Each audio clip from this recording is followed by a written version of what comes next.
So there I was, every day hating the 9-to-5 life, and always wondering if somehow, some way, there was hope to escape. I was always looking for answers, and I seemed to always come up empty-handed. And then I found it. The Travel Like a Boss podcast.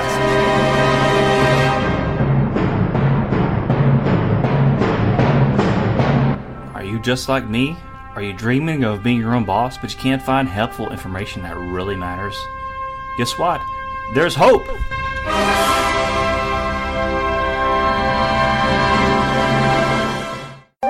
Welcome to the Travel Like a Boss podcast, where we interview location-independent entrepreneurs that travel the world like a boss by being their own boss. Here's your host, Johnny FD. All right, hey guys, this is Johnny, and welcome to a very special 200th episode of the Travel Like a Boss podcast. Today, I have my co-host, Aleksandra. Aleksandra, yes. Oh, I said it right. Yeah. Okay, very cool. And I didn't even try your last name. What is it? Bulatskaya? Aleksandra Bulatskaya. Very cool. So this episode is going to be a two-part episode. The first half, we're going to be doing a tribute to Anthony Bourdain. And the second half, we are going to be doing listener Q&As for everybody who's been listening and following the Travel Like a Boss podcast, all these episodes. A lot of you submitted voice memos or questions kind of all over the internet through Twitter, Facebook, and through email. So we'll be getting to that, to you guys. So this is your episode. Thank you for making this happen. But before we begin, I want to play a clip from Anthony Bourdain, and I want to just spend a moment to talk about him. Fellow travelers, this is what you want. This is what you need. This is the path to true happiness and wisdom. For Anthony Bourdain, ever the intrepid adventurer, he took us to parts unknown. No location too remote, no dish too exotic. Eating bugs? That is so last network. But his final destination was tragic. World-renowned chef, best-selling author, award-winning host of Parts Unknown, and our friend, Anthony Bourdain, has died. A hotel room in France where he was filming an upcoming episode of his award-winning CNN show. The part we may never know is why, at age 61, this globe-trotting superstar appears to have taken his own life. He had a dream job. I try to avoid a social conscience. I try to avoid politics. I think that I don't think that I have the gravitas. And he was great at it. I have just a sense that I'm a profoundly lucky guy. All right. So for those who don't know, Anthony Bourdain, he is no longer with us. If you haven't had the chance to watch any of his shows or read his books, he was really like a legend in the travel and food world. I started watching him before Parts Unknown. I think it was his show before that, No Reservations. And he really inspired me. And, really because he was just so authentic. How did you first start following them? I actually watched No Reservations with a couple of my friends on a couch. All of us, we just instantly connected to it because all of us were kind of immigrants or kids of immigrants, but living in the U.S. And then to see this guy who just really explored different cultures and was curious about them and was, unafraid of the food and really experiencing that culture, it really just opened up this whole other universe for us. So I was instantly hooked.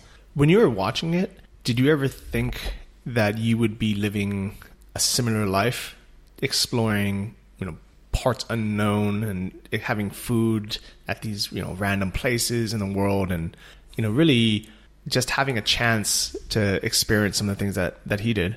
No, absolutely not. It's really weird. I don't think of myself as in any way similar to Anthony, so I just take that question as a huge compliment. But no, it's, travel in general, I think it was something that I saw as for an elite class or something for people with a ton of money. Or just something for people who were incredibly brave and just kind of went out there and did things. And And I think for most people, especially people in the US, it's just sold as something that, you know, you do it for 2 weeks and then you go to your 9 to 5 and that's your travel. And seeing, you know, the fact that I'm doing what I'm doing right now, it's still sort of, I still can't really believe it a year later. Yeah, and I think Anthony was really a pioneer where, you know, it's not like, you know, we have award-winning CNN TV shows, but the fact that we're able to go to, you know, countries like in Southeast Asia or Eastern Europe, places that kind of are a little bit off the beaten path. And a big part of it is exploring the food and exploring local culture, going to the local markets, you know, eating street food, eating food that we normally probably, you know, wouldn't be part of a package tour. And it's definitely not part of a normal, you know, weekend holiday maker's itinerary. You know, like if you went to Paris with your parents or you went on, you know, some all-inclusive cruise in the Mediterranean, you're not going to wander off into the slums or the streets and have food on the side of the road. But I think now, big thanks to people like Anthony, you know, and showing it and showing, hey, it's not as dangerous as, you know, as we think.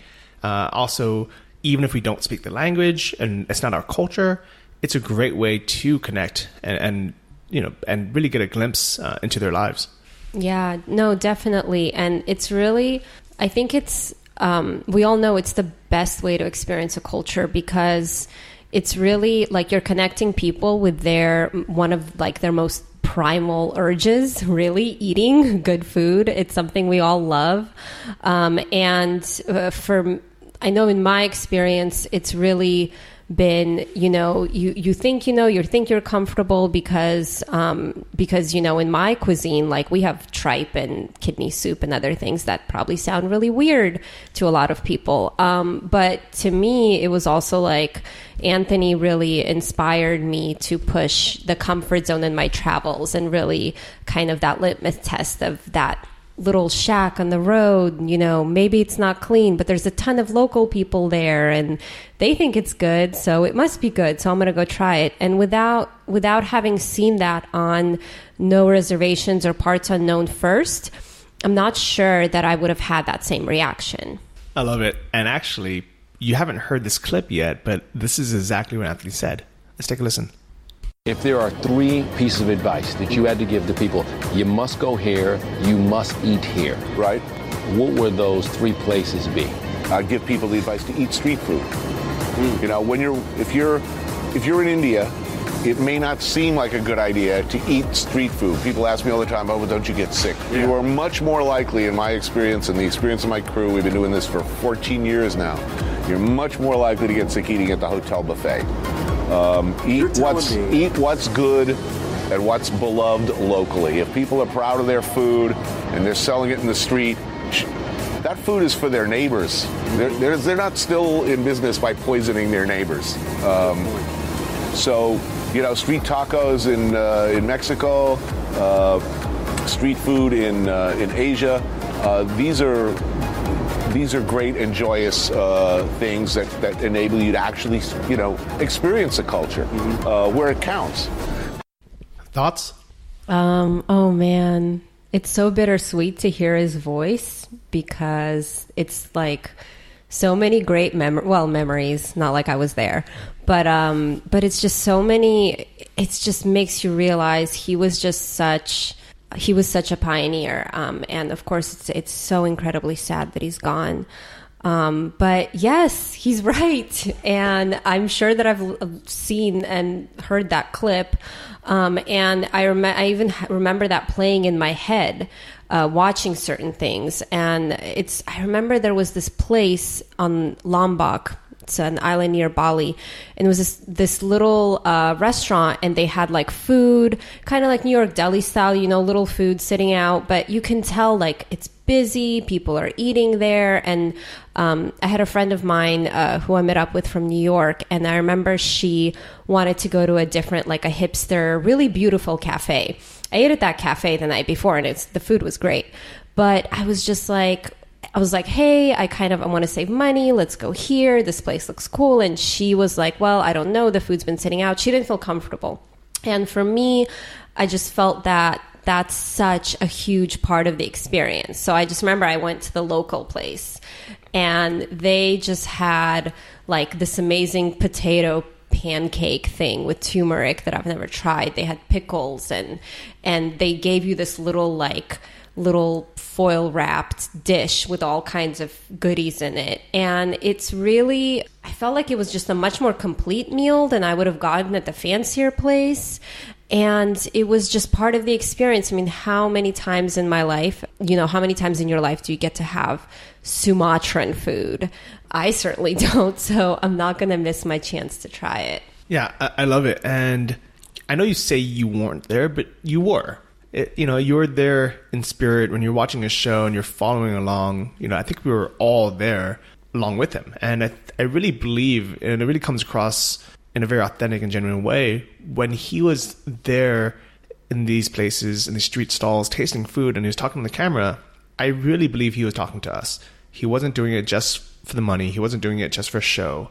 It wasn't like something pre-scripted where he, needed to get, some kind of point across so he could promote this random street stall restaurant in the middle of nowhere.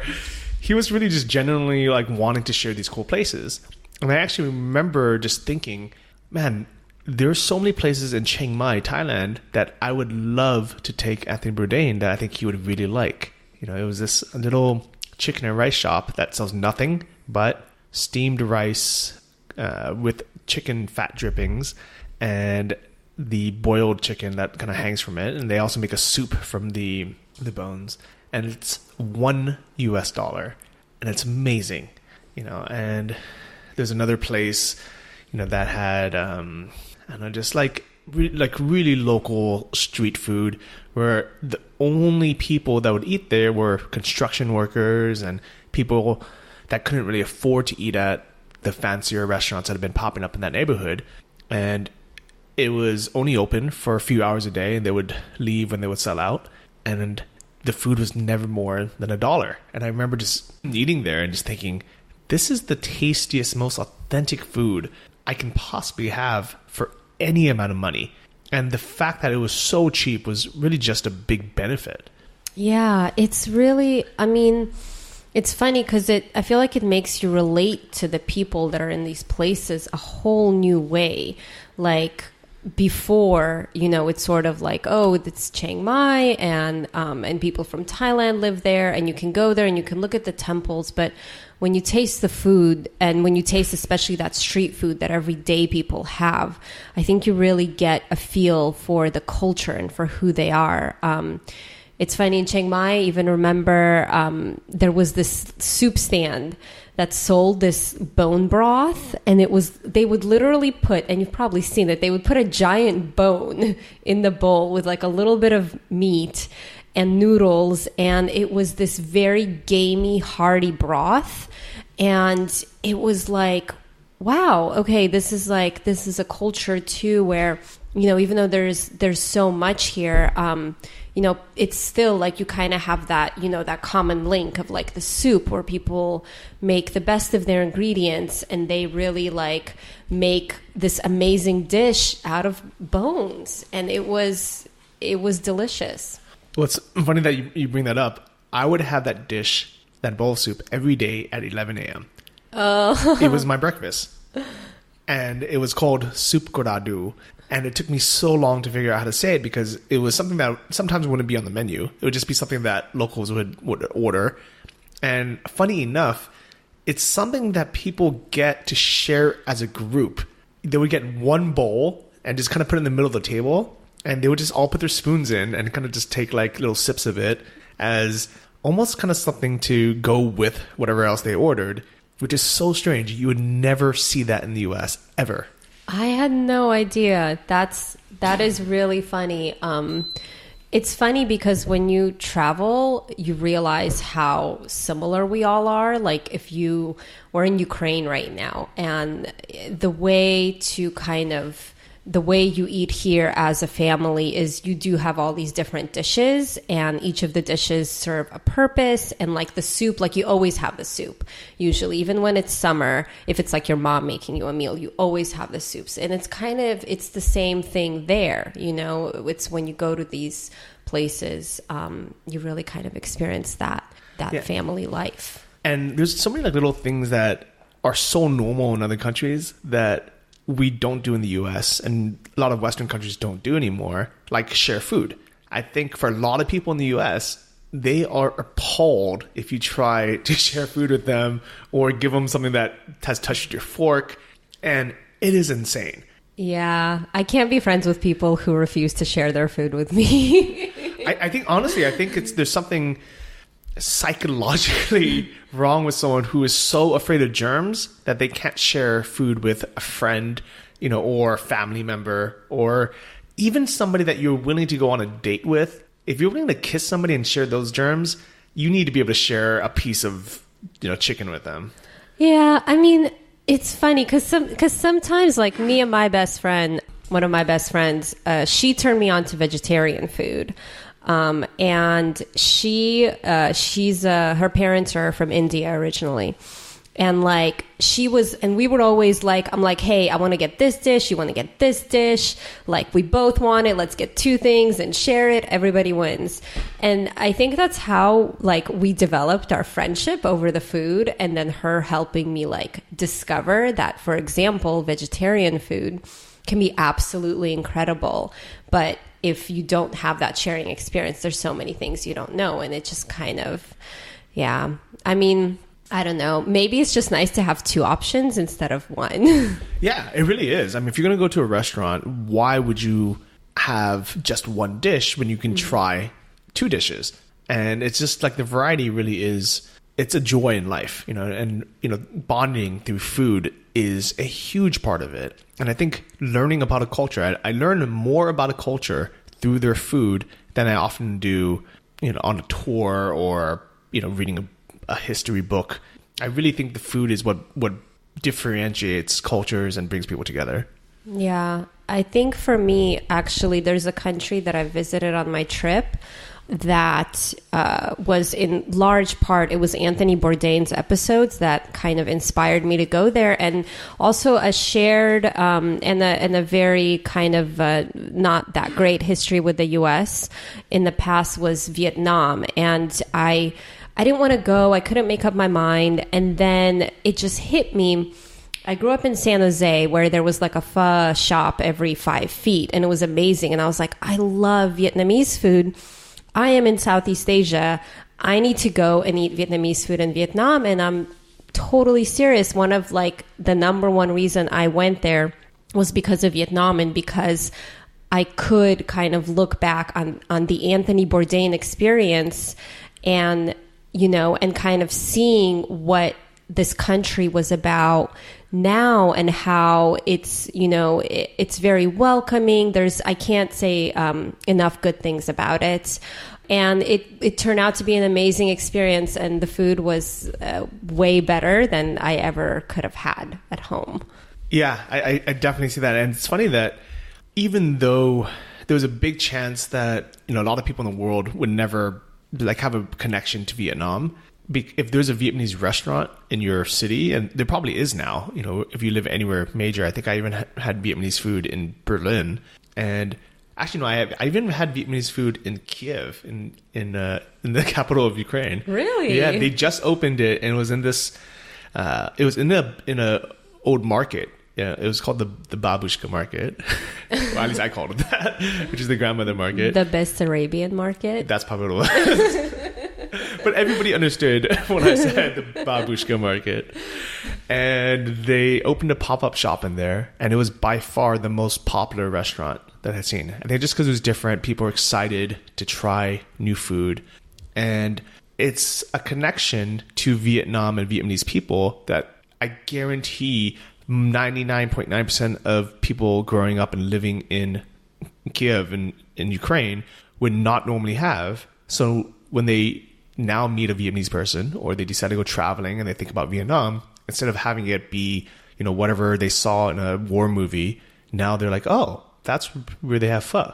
Yeah, and it was with Vietnam, it's really incredible because there's so much variety. Like, speaking of communication through food, I remember I went on a bike ride with a friend of mine, and we were at this point where we're like going back from seeing, I think it was Marble Mountain or something, or some kind of shrine. And, we're both hangry. We're like ready to kill each other. There's like Vietnamese cars driving past you, almost hitting you and honking. And we can't find anywhere to eat. And we stop, and this young guy, like looks out the door. He sees us kind of looking around. He sees we're tourists.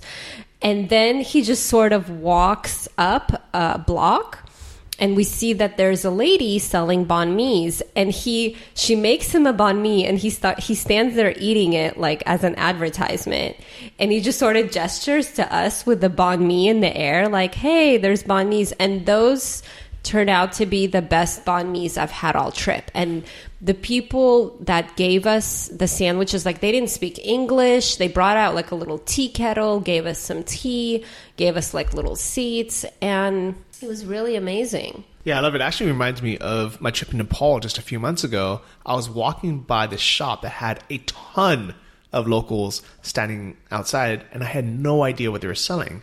And even though I couldn't speak Nepalese, and a lot of the people there couldn't speak English, they just saw my interest, and they were just encouraging me to get a cup of what turned out to be something similar to a type of, I don't even know what it was, honestly. It was some kind of drink. It wasn't chai, but it was so delicious. It was amazing. And I knew it was going to be good, even though I didn't know what it was, because I saw the amount of locals standing in front of that shop. And I think that's travel tip, kind of mecca, is if you see a bunch of locals eating it and lining up for it, it's going to be good. Yeah, just do it. Just eat it. Yeah. And speaking of being able to connect with cultures that you normally wouldn't, last month I was in Athens, Greece, and I got a little bit tired of eating Greek food because I was there for so long. I was there for over a month, even though Greek food's amazing. And I just decided to walk into this random restaurant called Baghdad. And I didn't even know Baghdad was the capital of Iraq. I've never had Iraqi food. But I saw they had this rice dish with raisins and lamb.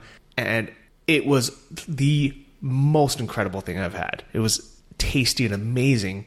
And now I had this connection to Iraq, to Iraqi people if I ever meet someone, or if I ever travel through there. Instead of thinking of Iraq as the Iraq War, I would think of it as, oh, that's where I can get this amazing rice dish. Yeah, and you can make that connection with that person, and instantly, there's not a person on earth who won't light up when you tell them that you really like the food from their country. Yeah, except for Filipino people who have the worst food anywhere. But it's funny is I don't know, pancit is kind of good. It's okay. It's like it's a average noodle dish. I like that little egg thing on it. The what with the chicken fetus inside? No. It's maybe, I don't know if I'm saying it. It's like clear noodles and there's egg on it anyway. No, but pancit is good, and lumpia is good, which is egg rolls. But those are both Chinese dishes that I think Filipino people also eat. Yes. Well, actually, so I know how to make adobo. It was one of my go-to dishes when I was in college and didn't know how to cook. And so what is adobo for everyone? It's super easy. It's just some chicken and some potatoes. And the way that I was taught it was chicken potatoes, but you can pretty much throw any vegetable you want in there. And then you kind of stew it together with some vinegar and some soy sauce and I think some lemon juice. And I'm sure I'm missing maybe some other things, but that's basically it. So you just put it all into a wok and boil it, and you have a one-pot meal, and it's good. I haven't tasted your adobo, so I can't say anything about it. But in general, to me, vinegar, especially white vinegar, is not a seasoning. And I think that if you made that exact dish, instead of using vinegar, use curry powder or anything else, it would be 10 times better. Maybe. tomato sauce. I don't know. You'll have to take that up with like a Filipina grandma. Oh, they're gonna. I bet you. I've lost all my Filipino listeners, but it's funny to me that like there's a lot of countries that have good food, but the people there, they won't brag about it. So if you talk to like a German person or a Swedish person, they're not going to say, "Oh, we have the best food in the world." You know, a lot of times it's just like, it's just normal food. But every Filipino person I've ever talked to, they rave that they have amazing food, and at best, it is edible. It's maybe we just don't know how to appreciate it. Yeah, I'm sure it's just different, like a different taste. You know, I'm sure they love it, but yeah, let us know. Let us know in the comments if you love Filipino food and if you're Filipino. Well, so the one last thing is I'm thinking about Anthony Bourdain.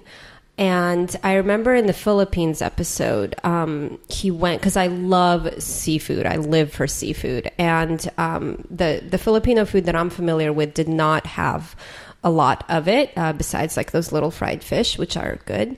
But in that episode, he went to different regions, and there was like crab. There was just different, especially seafood dishes that are Filipino that I had no idea existed. And I remember somewhere in the episode, his host was like, the reason that a lot of this food doesn't get out of the Philippines is because there's so many cultures that you just like, it's too many things. So you kind of, you know, have your key dishes that don't include this stuff. But if you go to like some remote island in the Philippines, you'll have this whole other amazing dish that you can't get anywhere else. So I don't know, maybe we just need to go to a remote island in the Philippines.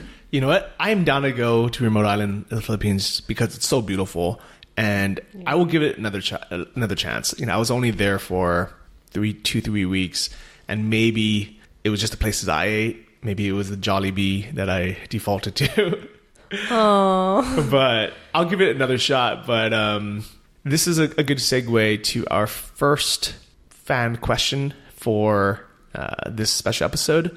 We have Matthias Hautenhoff, who I assume is German, and he asks, some questions step back from traveling after some years to be able to create deeper relations when settling down in one place.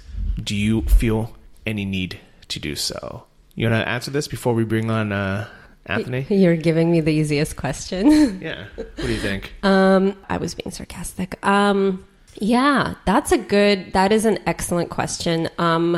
It's for me, it's something I'm still figuring out myself, obviously. I think most people in the nomad community, they do want those deeper relationships. And at least from my experience, they are harder to maintain, and they can be, it's not that they're harder to form. Actually, I've come out with incredible friends and incredible people who've already hosted me in their home country. So you have these high highs and low lows, and you have these very quick, deep friendships and deep relationships. But at the end of the day, logistically speaking, like romantically, if you meet someone and you're at the same place for a month and then you're kind of both going your separate ways, I mean, it's very hard, if not impossible, to make a relationship work that way, because you need time to get to know each other. You know, people who spend time apart who are successful usually have known each other first for quite a while. So that is something, I think, at least for me, I don't know if Johnny's going to have a different take. I think that while you're kind of hopping around, sure, it's possible, but I think really the friendships is what gets solidified and really what kind of comes through. And then something romantic is probably, for me, it's happened when I've been in places for, you know, a considerable amount of time. So yeah, but I mean, just like with anything, it's sort of like, if people have the same interests as you and if they like you, then you find a way to make it work. I love it. I actually kind of read this question a bit differently, where I thought of it more as like how we feel kind of like being like after we travel around for so long, being away from home, and you know, having that, you know, that feeling of kind of, you know, a place to kind of like have a deeper connection to a place. I like that you brought up the friends and the relationships part of it, because that's also super important. And I think maybe it's one of those things where, people, different type of nomads, different types of people, maybe even men and women kind of think of it a little bit differently, where relationships with, close friends, relationships with someone in your life might be more important for a lot of people than a relationship to the actual city itself. So I love that answer. And actually, this is a good time to take a listen to our last clip with Anthony Bourdain, where he talks about it. How do you maintain a normal life at all, traveling so much? Because you're never home. For 30 years of my life, I was a chef and a cook, which meant I woke up early in the morning. I worked in kitchens with a bunch of other dysfunctional, sort of marginal characters for 12 or 14 hours a day. Then went out and hung out with... I didn't know any normal people. I worked holidays. I worked weekends, like most working cooks and chefs do. Yeah. So even though I'm traveling over 200 days a year, I'm probably leading a more normal, stable life than I did as a cook and as a chef. I try in my own way to create some kind of stability and normalcy in my life, and on balance, I think I have, certainly compared to the way I lived the first 80% of my life. What's a regular day like at home when you're not on the road? If at all possible, favorite thing to do, sit around in my pajamas with my 7-year-old daughter watching cartoons, cook her lunch, cook her dinner, do nothing. That would be a best case scenario. So I think it's kind of a bit funny to hear Anthony say that his life as a traveling, pretty much a nomad chef, celebrity chef, was more normal than his normal life back home before he started doing this. And in a lot of ways, I feel it's similar to my situation, where when I had a 9-to-5 job, even though I had, I guess, a stable life in that sense, I was living in one location. I had, normal friends. I had a normal work schedule. I didn't really feel like my authentic self. I first didn't realize even who I was, and that's why I would go through all these like weird stages of doing, like looking back, it was, things that weren't really me. They weren't really my authentic self. I was probably searching for what that was.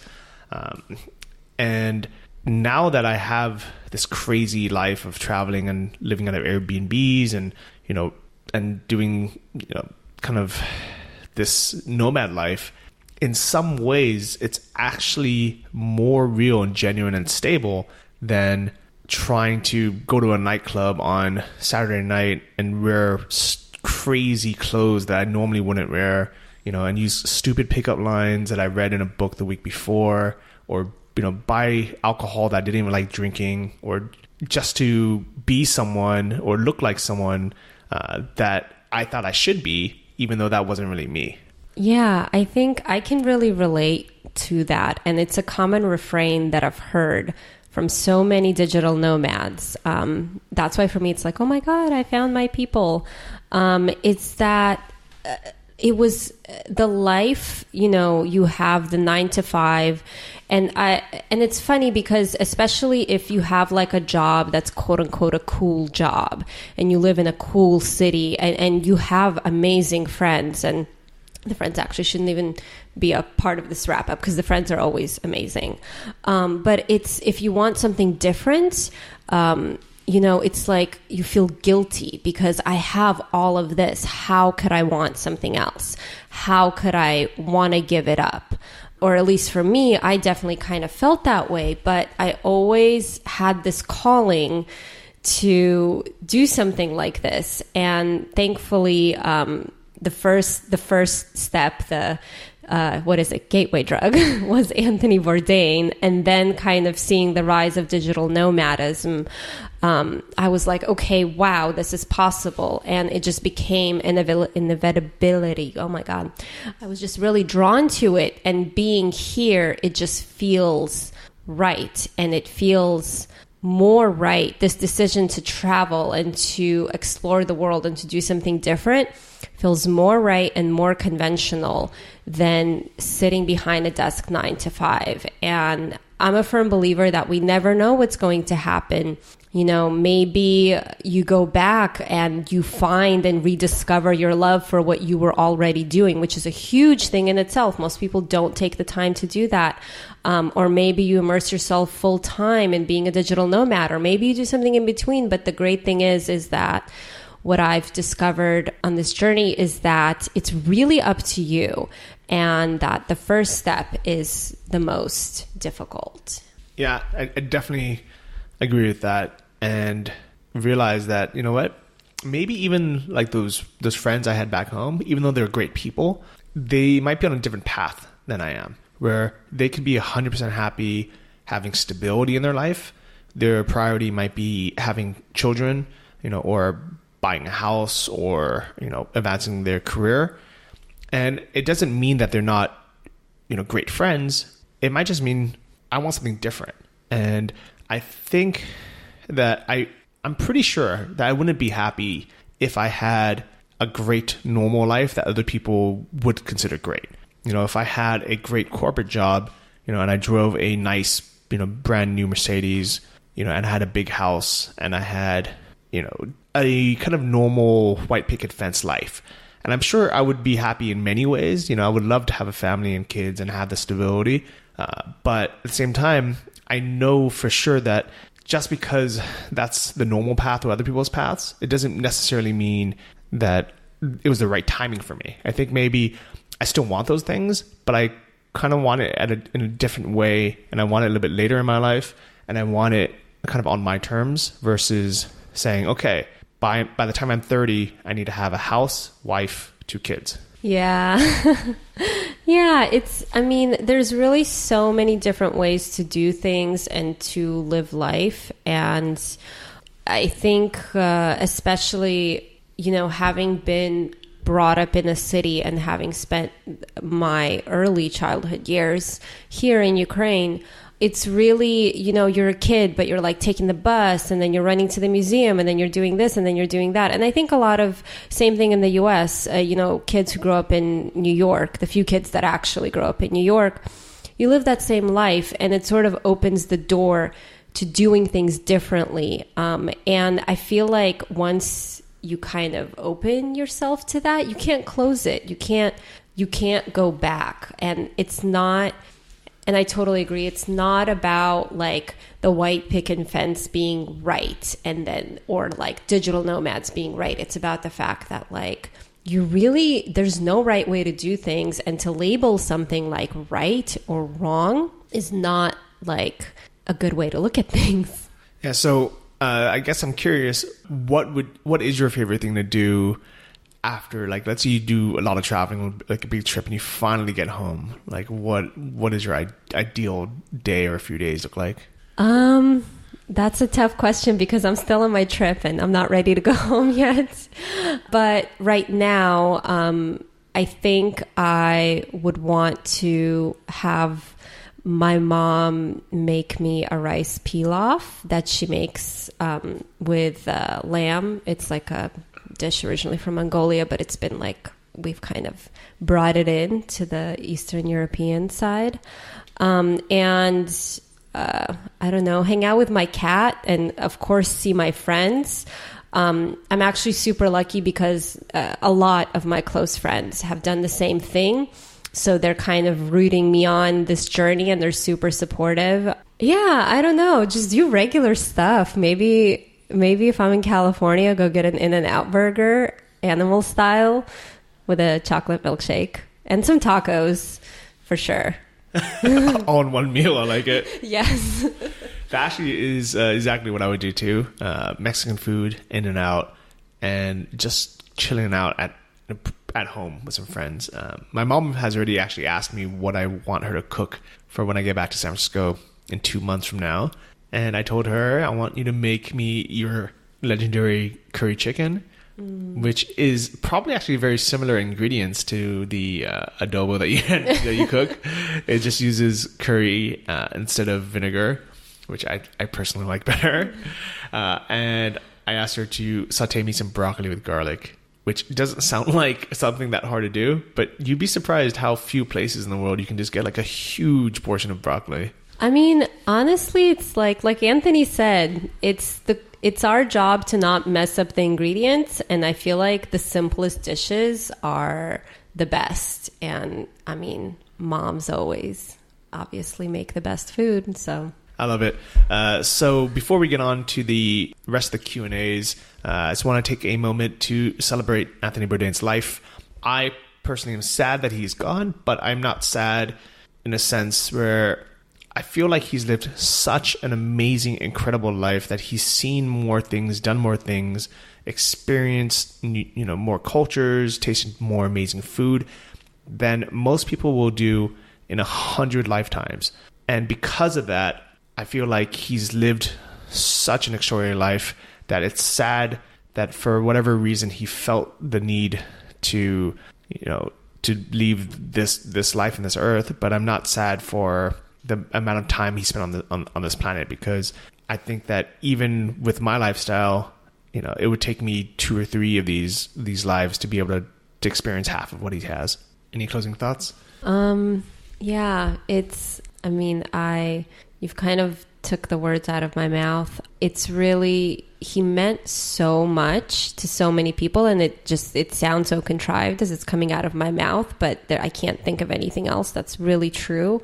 And he really, I think, did something that no one before him was able to do. So I'm really grateful to have experienced, to have had this person who invited me to experience the world, who invited me, to all of these places, and who also, showed what it is like to have respect for other cultures, and to really be a mindful traveler, and to be a traveler that's not just trying to take away, but maybe also, giving back in some way, just in a sense of like your presence and being there, being in a different country as a student, not just as, oh, hey, I've come to see how like these people live. So it's very sad. I feel like I'm saying goodbye to him with this podcast. But I'm really happy. I'm happy to have had kind of this type of influence in my life. And I think you're right. He's really lived, and man, like very few people on the history of the world have lived the way he's lived. So, I mean, I don't know, if I had like a beer, I would drink it to Anthony right now. Well, we do have some fresh berries and some water, so cheers to... I don't know if Anthony would approve. Oh, that's true. We'll grab some wine or beer later. Thank you for listening to the Travel Like a Boss podcast. If you want to hear more, including the bonus How to Choose the Perfect Niche episode, join our mailing list at travellikeabosspodcast.com. See you next week, and remember, if you want to travel like a boss, you need to be your own boss. So start your online business today and start living the lifestyle you've always dreamed of.